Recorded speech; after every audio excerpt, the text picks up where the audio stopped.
नमस्कार। शिवम रतोड़ी एनालिसिस में आपका स्वागत है। दोस्तों, भारत के एक और विभाजन की पटकथा लिखी जा रही है। पीएफआई ने 2047 में 2047 यानी आजादी के 100 वर्ष पूरे होने पर भारत के इस्लामिक राष्ट्र बनाने का जो ड्राफ्ट बनाया था उस पर अमल शुरू हो गया। 1930 में चौधरी अहमद अली, जो कैम्ब्रिज यूनिवर्सिटी का स्टूडेंट था, उसने एक पर्चा छापा, अभी नहीं तो कभी नहीं, हम जिंदा रहेंगे या हमेशा के लिए खत्म हो जाएंगे। इसलिए हमें मुस्लिम बहुल इलाकों में एक अलग राष्ट्र चाहिए। आप इस बात को देखिएगा, मुस्लिम बहुल इलाके, इसको आगे मैं इसको एलोबरेट करूंगा। यह पर्चा 1933 में लंदन के गोलमेज सम्मेलन, जब भारत को कुछ पावर्स या डोमिनियन स्टेट देने की बात हो रही थी, तो उसमें इन्होंने मुसलमानों की तरफ से यह पर्चा रखा गया और इसमें पहली बार पाकिस्तान का जिक्र किया गया, जिसे 1940 में मुस्लिम लीग ने पूरी ताकत से उठाया और 1947 में इस पर अमल करके भारत का विभाजन करके अमल किया। लेकिन इसमें क्या था, यह जो विभाजन की मूल था उसमें यह था कि मुस्लिम बहुल, लेकिन मुस्लिम गए नहीं, सारे के सारे मुस्लिम नहीं गए। कुछ ही पंजाब प्रांत के लोग गए होंगे और बहुत कम लोग गए, वो सारे के सारे यहीं के यहीं रह गए। आज भी स्थिति वही बन रही है। अगर आपको पता होगा तो ऑल इंडिया उलेमा बोर्ड ने महाराष्ट्र के महाविकास अघाड़ी जो गठबंधन है, कांग्रेस, एनसीपी, शरद पवार और उद्धव ठाकरे की शिवसेना, उनको एक 17 सूत्रीय मांग पत्र पेश किया, जिसकी मांगे देख करके आपको लगेगा कि एक विभाजन, देश के एक और विभाजन के लिए इस ढंग से ये मांगे की गई। फर्क क्या है उसमें और इसमें? फर्क यह है कि तब उन्होंने अंग्रेजों को दिया था ये मांग पत्र, और आज दिया उसी अंग्रेजों की जो परंपरा को आगे बढ़ाने वाली कांग्रेस को। अब आप देखिएगा क्या मांगे हैं। जो 17 शर्तें इन्होंने रखी हैं, पहली है आरएसएस यानी राष्ट्रीय स्वयंसेवक संघ पर प्रतिबंध। दूसरा है शिक्षा और नौकरियों में मुस्लिमों को 10% आरक्षण। तीसरा, वक्फ बिल का विरोध करें। चौथा, महाराष्ट्र वक्फ मंडल के विकास के लिए 1000 करोड़ रुपए का फंड मिले। पांचवा है 2012 से 2024 तक के दंगों के मामलों में बंद निर्दोष मुसलमान कैदियों को रिहा करें। मतलब जो दंगों में जो बंद है वो उन्होंने अपनी तरफ से तय कर लिया कि ये निर्दोष है और उनको आप रिहा करें। और ये इनको कहां से प्रेरणा मिली? मुलायम सिंह या अखिलेश के टाइम पर जो है यूपी में जो दंगाई थे उनसे केसेस वापस लिए। बाद में हाई कोर्ट ने फिर उनको उनकी ये जो इन्होंने केस वापस लिए वो नहीं माना और मुकदमा चलने दिया और उनमें से कईयों को मृत्यु दंड तक मिला, आजीवन कारावास मिला। छठी मांग है एमवीए के 30 सांसद मौलाना सलमान अजहरी की रिहाई के लिए प्रधानमंत्री को पत्र लिखे।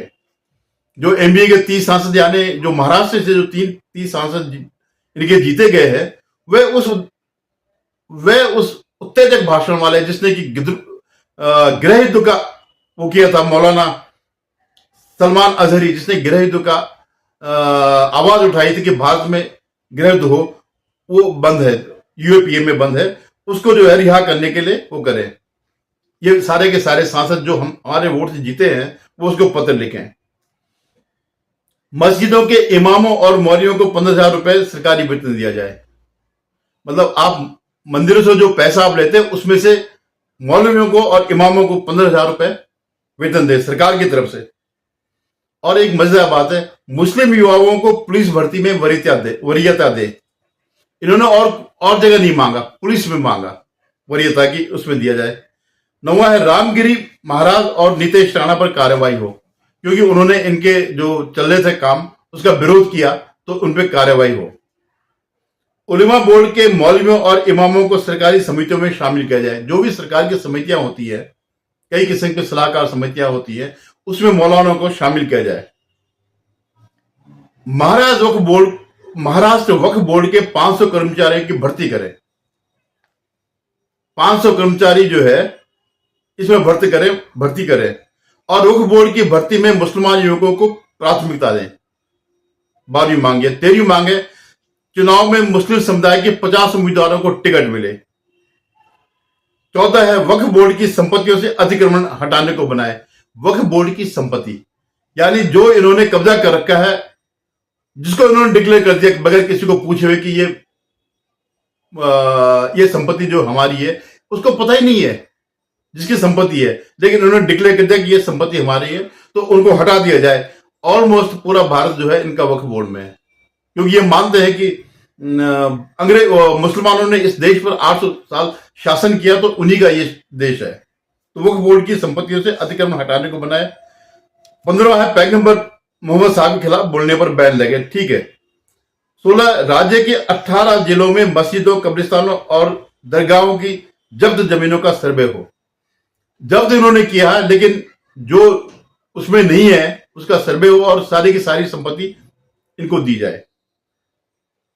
उलेमा बोर्ड के 48 जिलों में जरूरी संसाधन मुहैया कराए। महाराष्ट्र में 48 जिले होंगे, तो जितने भी वो हैं उनमें जो है इनको दिया जाए संसाधन, माने सरकार इनकी सेवा करे, सरकार इनकी जो ये मांग रखे, सरकार उनकी गुलाम बने। तो ये जो है बिल्कुल वही ड्राफ्ट है।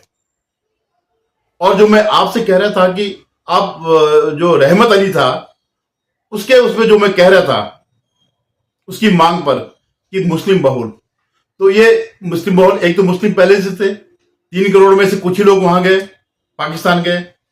अब जो एक सिस्टमेटिकली क्या किया गया, रोहिंग्या शरणार्थियों को, घुसपैठियों को और बांग्लादेश के घुसपैठियों को सिस्टमेटिकली भारत के विभिन्न जगह पहुंचाया गया, खासकर शहरों में।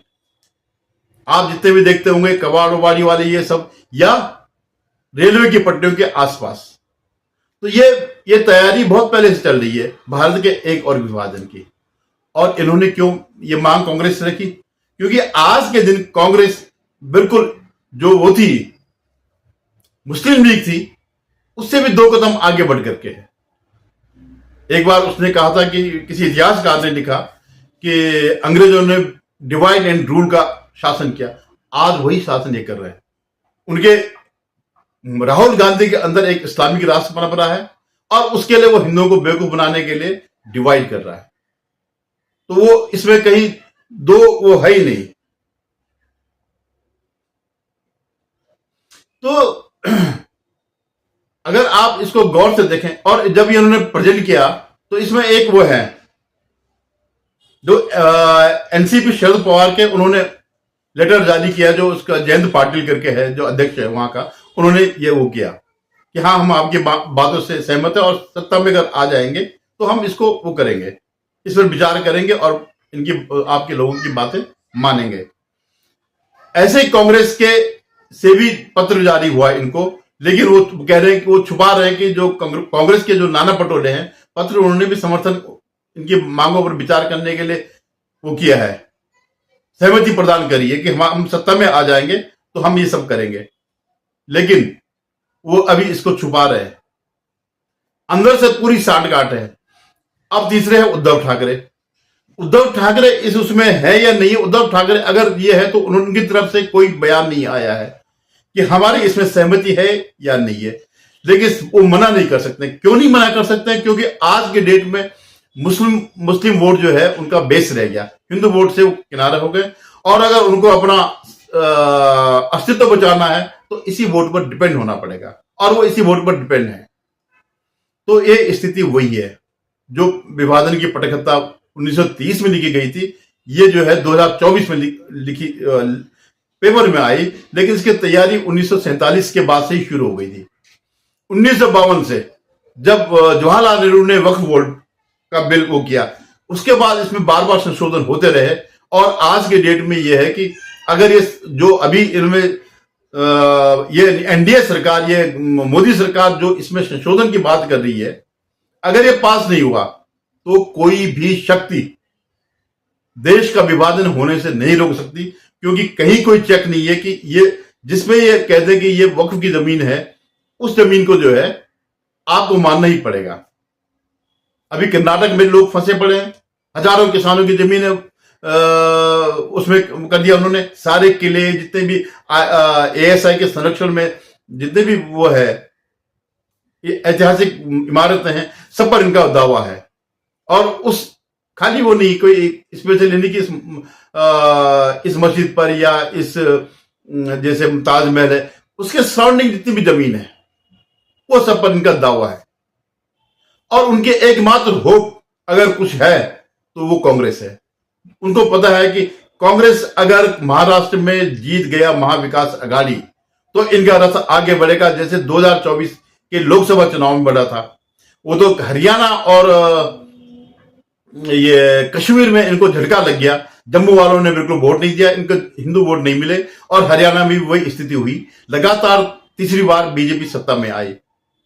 तो अब इनका यह है कि किसी तरह महाराष्ट्र में जो है एक बार ये आ जाए तो इतना बड़ा राज्य है ये कि जिसकी राजनीति जो है पूरे देश में जो है एक दिशा देगी।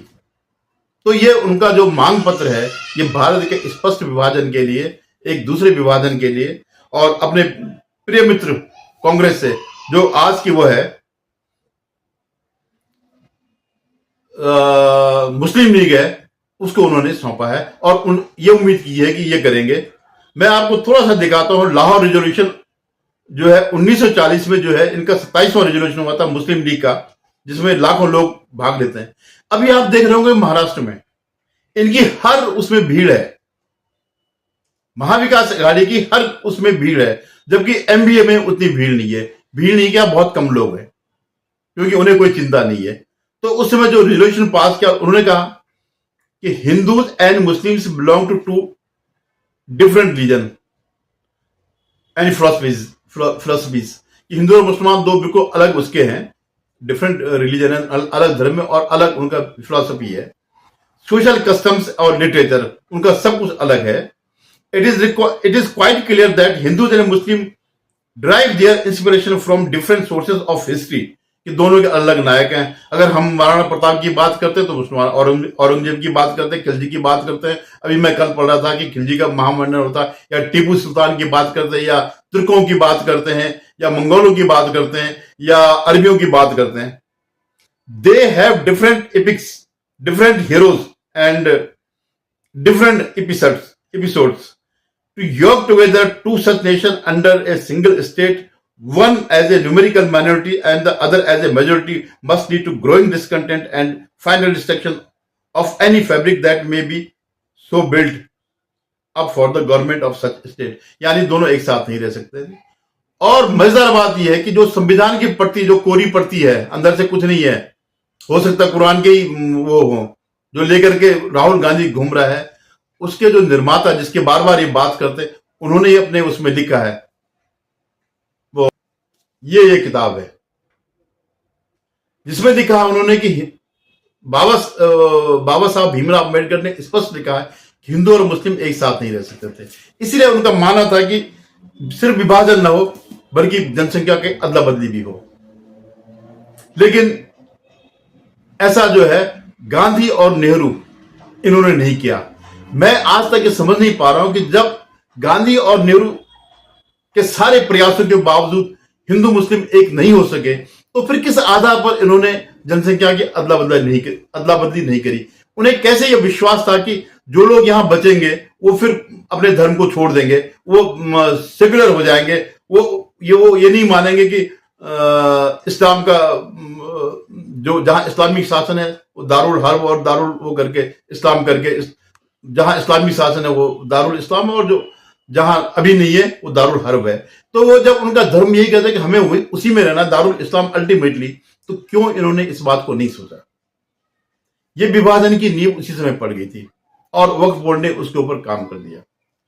मुझे नहीं लगता कि जनता इस बात को कितना समझ रही, कितनी गंभीरता से ले रही है, क्योंकि जो आज इंडिया अलायंस है उसमें सारे के सारे एंटी हिंदू लोग ही हैं।